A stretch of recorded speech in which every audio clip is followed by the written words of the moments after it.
we have a long road ahead of us.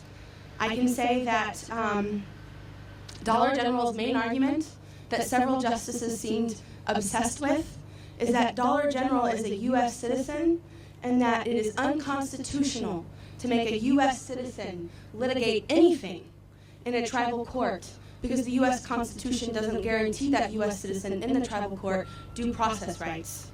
And several justices were very concerned. This is the Supreme Court, and there's the United States Constitution. How do we ensure that our American citizens, when they go into a tribal court, they're going to have their rights protected? That was the major concern in there. The representative of Dollar General couldn't give a single example of an American citizen going into a tribal court and having their constitutional rights violated. Our tribal governments predate the United States Constitution. The United States Constitution is a document that came into existence because of the democratic principles of our tribal governments, specifically the Iroquois Confederacy. Dollar General is making an argument that the U.S. Constitution is superior to our constitutions. It is not. We are not inferior. Our tribal governments have been here for thousands of years. They will continue to be here for thousands of years. Our tribal governments know how to protect our people and the other people who come onto our lands to live with us. We protect people, we don't hurt people.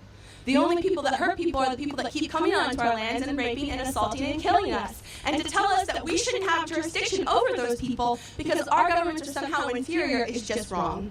It is wrong, and it is time for this court to accept that we are not inferior and that our democratic principles, our values, our rights, they are to be respected.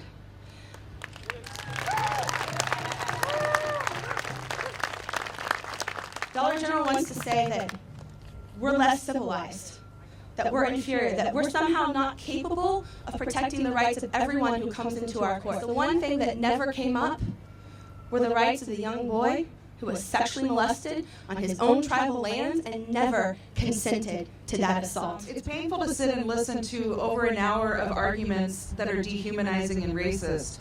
I will say the good news is that it's clear, I think from their questions, that Justice Sotomayor and Justice Kagan get it.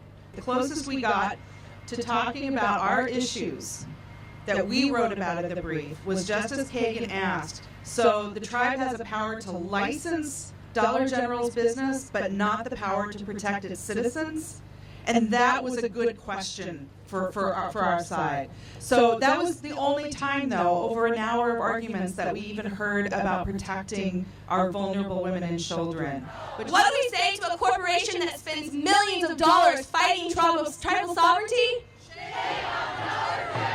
What do we tell a corporation that cares more about its profits than the rights of a young child to be free from sexual assault?